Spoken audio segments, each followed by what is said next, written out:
Cap ভার্দের গোলকিপারের এই কান্না তার দাদা দাদি এবং মায়ের জন্য। অর্থের অভাব আর ভিসা জটিলতায় মাকে খেলা দেখাতে আনতে পারেনি। মাঠের বাইরেও যে লুকিয়ে আছে অজানা কত গল্প, সেটা আবেগতাড়িত করবে আপনাকেও। বিশ্বকাপে রূপকথার গল্প তো অনেক দেখা গেছে, কিন্তু মাত্র 6 লাখ জনসংখ্যার একটা দেশের গোলকিপার যিনি ম্যাচের আগে ছিলেন প্রায় অচেনা, তিনি এক ম্যাচেই পুরো বিশ্বের হৃদয় জয় করে নেবেন, এমনটা কেউ কি ভেবেছিল?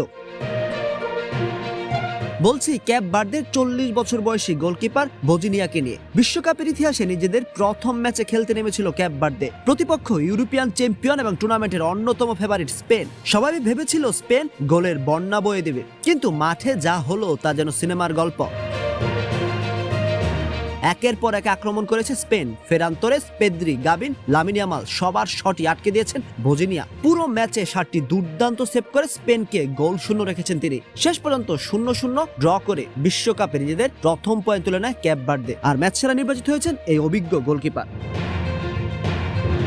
ম্যাচ শেষে দেখা গেল আরেক আবেগঘন দৃশ্য। সতীর্থদের ভালোবাসায় কান্নায় ভেঙে পড়েছেন ভজিনিয়া। তিনি জানান এই মুহূর্তের জন্য সারা জীবন অপেক্ষা করেছেন। ছোটবেলায় যারা তাকে বড় করেছেন সেই দাদা দাদি আজ বেঁচে নেই, আর টাকার অভাব ও ভিসা জটিলতার কারণে তার মাও মাঠে উপস্থিত থাকতে পারেননি। সেই আবেগই তাকে কাঁদিয়ে দিয়েছে।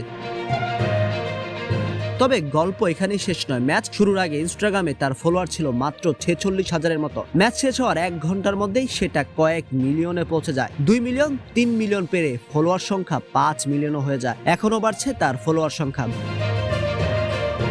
ভাবুন তো, ক্যাপ ভার্দের মোট জনসংখ্যার চেয়ে বহুগুণ বেশি মানুষ এখন অনুসরণ করছে ভজিনিয়াকে। 40 বছর বয়সে হয়তো এটাই তার শেষ বিশ্বকাপ, কিন্তু একটা ম্যাচেই তিনি নিজের নাম লিখে ফেলেছেন বিশ্বকাপের ইতিহাসে। স্পেনকে থামিয়ে কোটি কোটি ফুটবল ভক্তের হৃদয় জিতে নিয়ে ভজিনিয়া যেন প্রমাণ করে দিলেন ফুটবলে অসম্ভব বলে কিছু নেই। আপনার কাছে ভজিনিয়ার এই পারফরমেন্স কেমন লেগেছে জানাবেন শেয়ার করে।